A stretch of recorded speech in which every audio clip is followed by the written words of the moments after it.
Ciao a tutti e bentornati sull'Ernamo. Il tema di questo video è il trapassato.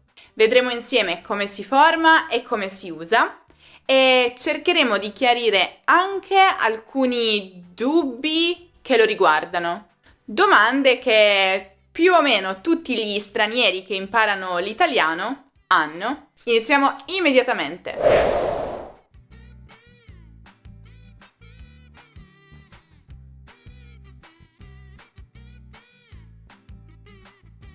Possiamo dire che esistono tre tipi di trapassato, due del modo indicativo e uno del modo congiuntivo. Nel modo indicativo troviamo il trapassato prossimo e il trapassato remoto. Invece nel modo congiuntivo questo tempo si chiama semplicemente trapassato perché ne esiste solo uno. Vediamo alcuni esempi con questi tipi di trapassato e poi chiariremo come si formano. Quando sei tornata a casa, io mi ero già addormentata. Mi ero addormentata. Trapassato prossimo. Quando ebbe scoperto di aver perso, se ne andò. Ebbe scoperto. Trapassato remoto. Non eravamo sicuri che la lettera vi fosse arrivata. Fosse arrivata. Trapassato congiuntivo.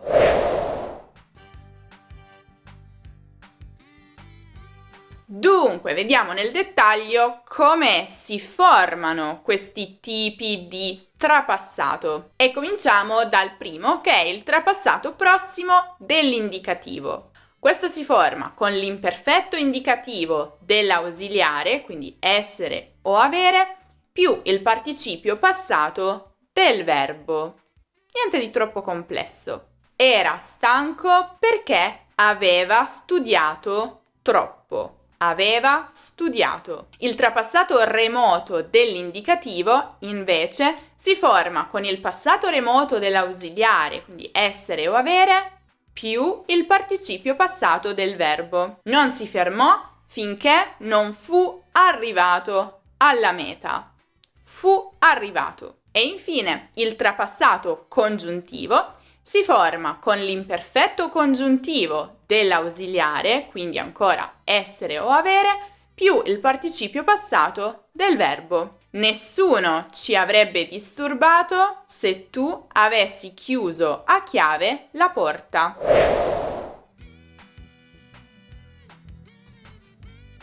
Veniamo a una delle domande più diffuse riguardo il trapassato. Allora, il trapassato si usa per esprimere un'azione passata avvenuta precedentemente a un'altra, anch'essa passata. Perciò comunemente si chiama passato nel passato.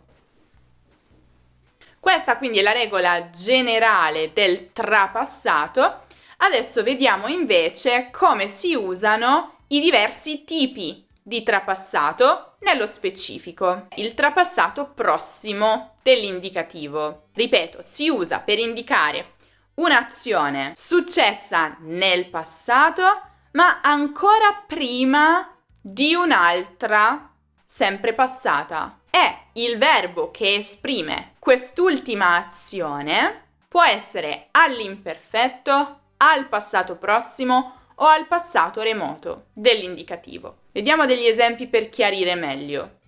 Non volevamo fare i compiti che la professoressa ci aveva assegnato. Aveva assegnato, trapassato prossimo. Azione che avviene prima dell'altra passata, espressa in questo caso dall'imperfetto volevamo. Ero appena uscita di casa quando hai chiamato. Ero uscita.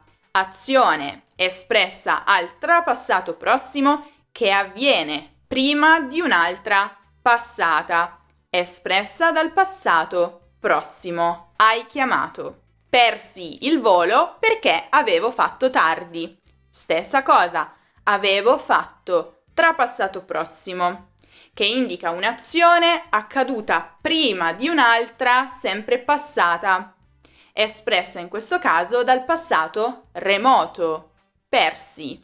Insomma, questo bisogna chiarirlo. Di per sé non si usa mai il trapassato prossimo da solo nella frase, ma è sempre accompagnato da un altro verbo, proprio perché deve creare l'anteriorità rispetto a un altro tempo passato. C'è però, come sempre, un'eccezione, e cioè è possibile trovare il trapassato prossimo da solo nella frase se, e solo se, l'altra azione passata è sottintesa, cioè sappiamo che è lì, sappiamo che esiste nel pensiero di chi parla o scrive. Per esempio, se io dico bello quel murales, non l'avevo mai notato, è chiaro che sto intendendo qualcos'altro, cioè non l'avevo mai notato prima che lo notassi in quel momento.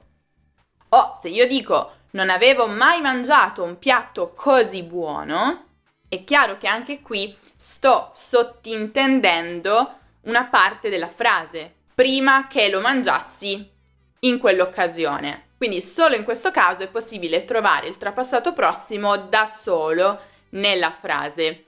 Invece, il trapassato remoto, secondo la regola ufficiale, indica un'azione definitivamente conclusa e senza effetti sul presente, avvenuta prima di un'altra nel passato. Quest'ultima, però, deve essere sempre espressa al passato remoto dell'indicativo. Inoltre, usiamo il trapassato remoto solo in frasi subordinate introdotte da congiunzioni o locuzioni come dopo che, finché, non appena, quando. Ormai però l'uso del trapassato remoto è estremamente raro, limitato quasi esclusivamente all'italiano scritto di registro elevato, aulico, super formale. Nella lingua comune è spesso sostituito dal trapassato prossimo, un po' come è sempre più comune sostituire il passato remoto con il passato prossimo. Dopo che ebbi saputo la notizia, le telefonai. Continuò a parlare finché tutti furono usciti dalla stanza. Solo dopo che ebbe visto l'appartamento, decise di comprarlo. E il trapassato congiuntivo? Anche questo esprime anteriorità temporale rispetto a un'altra azione passata, ma si userà solo quando la situazione richiede un congiuntivo.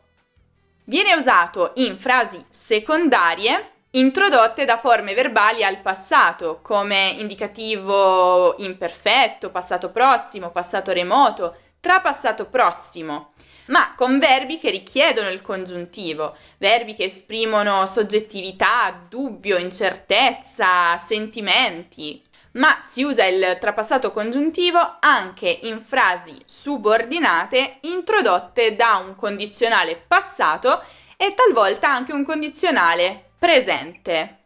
Vediamo degli esempi. Temevo che vi foste persi.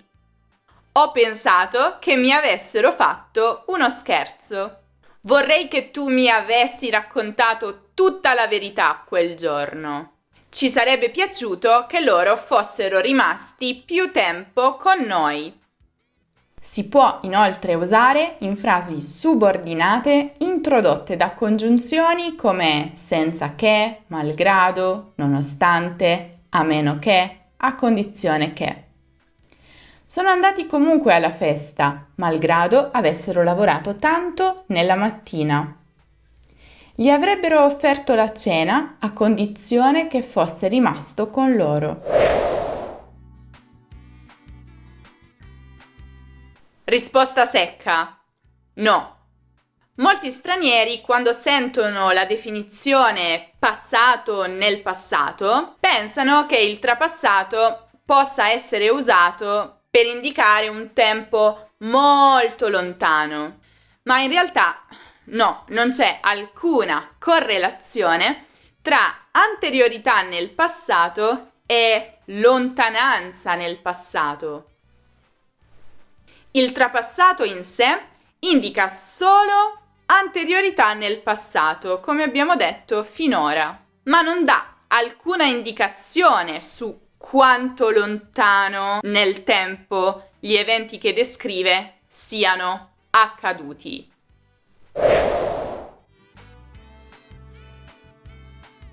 Per capire quando usare il trapassato indicativo o il trapassato congiuntivo, bisogna tenere in considerazione il verbo della frase reggente. Se quel verbo regge un congiuntivo, si dovrà utilizzare chiaramente il trapassato congiuntivo. Se quel verbo invece regge l'indicativo, si dovrà usare il trapassato indicativo. Se vuoi ripassare il trapassato o qualsiasi altro argomento di grammatica italiana, o se vuoi fare conversazione in italiano, i nostri insegnanti sono pronti ad aiutarti. Italiano Intensivo è il corso che ti permette di migliorare il tuo italiano con l'aiuto di insegnanti madrelingua qualificati scelti da noi. Acquista uno dei pacchetti disponibili e comincia a studiare da subito con lezioni individuali. Il giorno e l'ora puoi sceglierli tu.